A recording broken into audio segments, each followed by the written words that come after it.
Salut à tous, je vais aujourd'hui vous montrer comment j'installe Betaflight sur une nouvelle machine. Donc ce que je vais faire, je vais flasher de zéro en fait le contrôleur de vol avec le dernier Betaflight. Alors comment est-ce qu'on va faire? D'abord on se positionne sur le firmware flasher au niveau du configurateur Betaflight. Donc moi je travaille avec une carte Betaflight F3 et je vais flasher dessus le dernier firmware à ce jour, donc le 3.1.6. J'ai indiqué qu'il n'est pas obligé de passer en reboot parce que je l'ai déjà positionné en mode bootloader et je vais effacer toutes les informations de la carte. Je reste en manuel au niveau de mes paramètres de communication. Je vais charger mon firmware depuis internet, donc le dernier.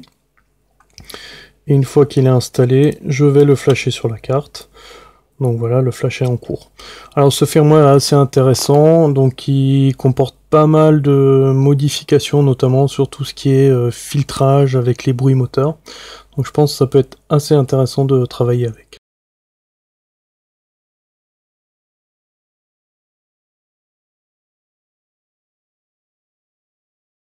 Donc une fois que le firmware a été installé, on va pouvoir se connecter à la carte de vol. Ce que je fais directement, c'est je vais dans l'onglet port. Alors mes drivers virtuels sont sur l'USB VCP, hein, ça correspond au driver virtuel. Donc il faut absolument qu'on ait le MSP à ce niveau-là. Il ne faut pas l'enlever, sinon on risque d'avoir des problèmes de connexion. Je vois qu'il y a mon serial RX qui a déjà été reconnu sur l'UART2, et ce que je vais faire sur l'UART3, je vais rajouter mon ISR Tramp parce que j'ai un Tramp HV branché dessus. Donc une fois que mes ports ont été validés, je vais aller dans l'onglet configuration. Je vais vérifier au niveau du récepteur ce qui est actuellement en place. Donc c'est bien un récepteur série, c'est ce qu'on a configuré juste avant. Moi je vais positionner le mien en IBUS parce que j'utilise ma Turnigy Evolution. Et ensuite je vais sauvegarder. On va aller dans l'onglet récepteur et là je vais voir que si je bouge mes différents sticks, j'ai bien une action. Donc pour vérifier, donc j'ai bien ma puissance des gaz, j'ai bien mon roll, j'ai bien mon pitch et j'ai bien mon yaw. Si jamais ces éléments n'étaient pas dans le bon sens, c'est à ce niveau-là qu'il faut les modifier. Donc A qui correspond à aileron, E à l'élévateur, T au gaz throttle et R donc rudder au niveau du gouvernail. Ce qu'il est important de regarder aussi, c'est le positionnement des différents sticks. Donc ils doivent être tous à 1500 et si je descends au plus bas ils sont à 1000 et au plus haut ils sont à 2000. Donc dans mon cas c'est parfait et je peux passer à l'étape suivante, donc éventuellement en ayant sauvegardé si jamais j'ai fait des modifications à ce niveau là. Donc je vais passer dans les différents modes. Donc les différents modes, ça correspond aux actions qui sont effectuées par les switches de la télécommande. Donc ce que moi je vais faire, c'est je vais rajouter un mode ARM donc sur mon premier switch. Donc mon switch c'est un switch 3 positions. Ce que je vais essayer de faire, c'est de le centrer. J'aime bien en fait quand je le désarme, que ce soit vers le bas ou vers le haut.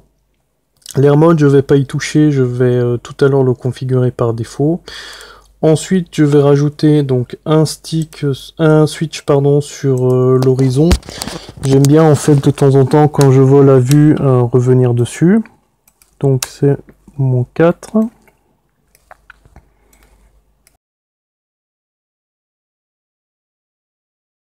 Et pour le reste, on laisse comme ça. La black box aussi, elle va être configurée plus tard.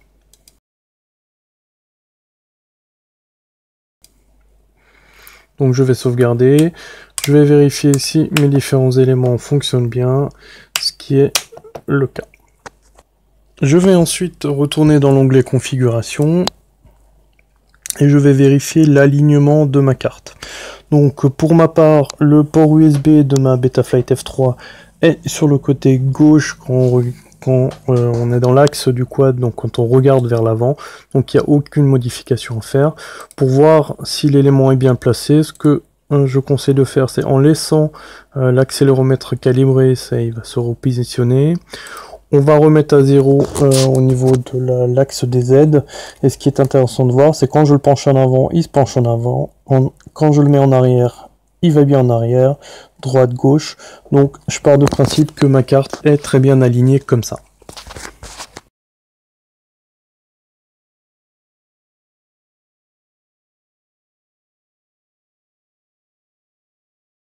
vais pouvoir maintenant continuer la configuration en allant dans l'onglet configuration nouveau. Donc sur le côté gauche, c'est bien un quadrant X, donc j'y touche pas. L'alignement de la board et des différents capteurs, j'y touche pas.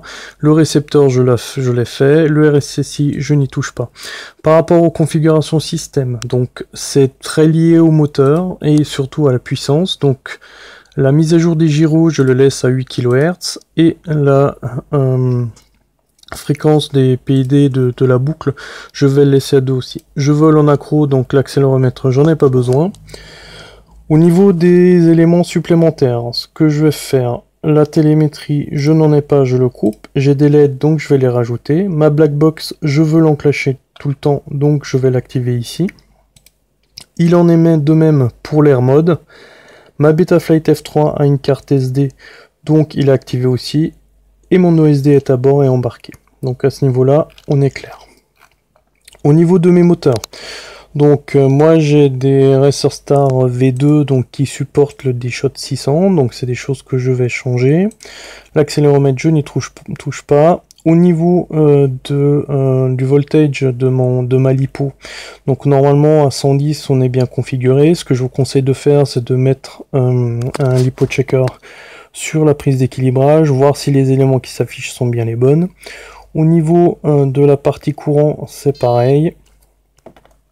Et donc ce qu'on va faire, c'est on va sauvegarder et rebooter.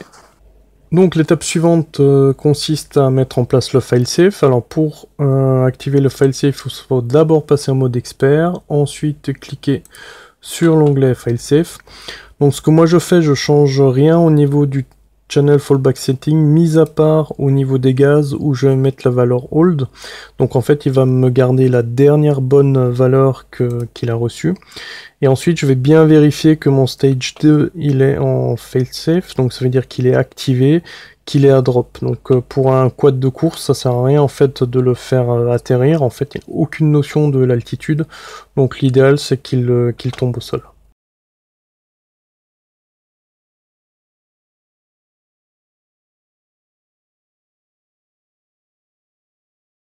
Les éléments suivants à vérifier, donc ce sont au niveau des moteurs. Donc attention, je le rappelle, toutes les manipulations qui sont faites sans hélice, c'est vraiment très important, ce n'est pas un jouet. Si jamais il y a le moindre faux contact, ça m'est arrivé des fois quand je changeais entre le One Shot 125, le Multi-Shot, le D-Shot, de temps en temps les moteurs peuvent avoir comme ça des pics et puis commencer à tourner. Attention aux doigts, c'est vraiment dangereux. Une fois donc que les hélices ont été enlevées, vous activez les différents moteurs. Et ensuite, moi ce que je fais, c'est je regarde exactement si mes moteurs sont tous dans le bon sens, ce qui est le cas. Et on les redésactive.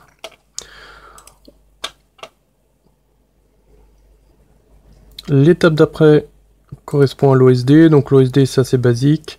On clique dessus. Donc si on veut faire disparaître le logo pour voir une fenêtre plus claire, on le fait là-haut. Moi j'ai l'habitude de valider mes formats vidéo, de le mettre en métrique, il n'y a rien qui change. Ce que je vais faire, l'horizon je le garde généralement. Les sidebars je les enlève, j'aime bien avoir mes croix. Le on time, donc c'est le temps depuis lequel le quad a été allumé, je le laisse. Le fly time c'est pareil, le fly mode je vole en accro donc j'en ai pas besoin. Le craft name, ça peut être assez sympa. Donc ce que je fais, c'est je le mets en haut à gauche, donc il suffit de le prendre et de le glisser. Il en est de même pour ma batterie voltage, je le mets à gauche. Et généralement, j'aime bien savoir aussi combien j'ai consommé, donc combien de milliampères j'ai consommé. Une fois que j'ai fait tous ces éléments-là, je peux sauvegarder. Si jamais les polices de caractère ne me plaisent pas, il suffit de cliquer sur Font Manager, la police Betaflight est pas mal du tout, Upload Front, et le tout part sur l'ASC. L'étape d'après c'est la LED strip, donc c'est facile, moi j'ai 4 LED à l'arrière que j'aimerais faire clignoter rouge. Donc ce que je fais, c'est je positionne mes 4 LED en mode Wire Ordering Mode. Donc ensuite j'appuie sur la touche contrôle et je sélectionne mes 4 LED. La fonction c'est une fonction couleur, blink always, et généralement je veux un truc qui pète, donc je le mets en rouge et puis je sauvegarde.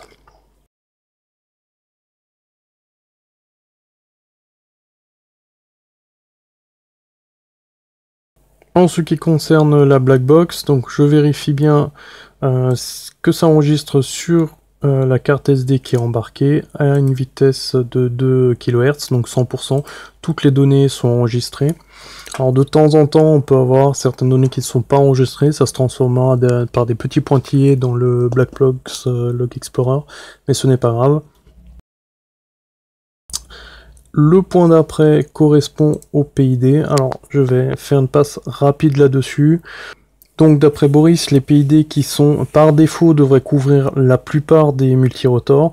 Ce que je vous invite à faire, c'est de voler avec cela, de voir un petit peu comment votre quad réagit, et éventuellement de changer les rates, et de commencer à regarder les premiers enregistrements de la black box et de commencer à changer les PID à partir de cela. Donc tout ceci fera l'objet d'une vidéo supplémentaire de ma part en expliquant en détail comment cela fonctionne. Le dernier point correspond à la CLI, donc c'est l'interface en ligne de commande, hein, simplement. Donc ce qu'il est intéressant de voir, c'est avec la commande status un petit peu la charge du système, donc notamment la partie CPU qui peut pas mal augmenter. Alors sur une F3, idéalement à l'arrêt, le CPU il doit être en dessous de 30-35%. Le CPU peut augmenter, notamment avec les différentes fonctions qui ont été activées ou pas. Donc à voir après s'il faut désactiver pour redescendre sous cette limite des 35%. Une autre commande intéressante, c'est la commande default qui permet en fait de voir tous les éléments qui ont été changés depuis par rapport aux éléments par défaut.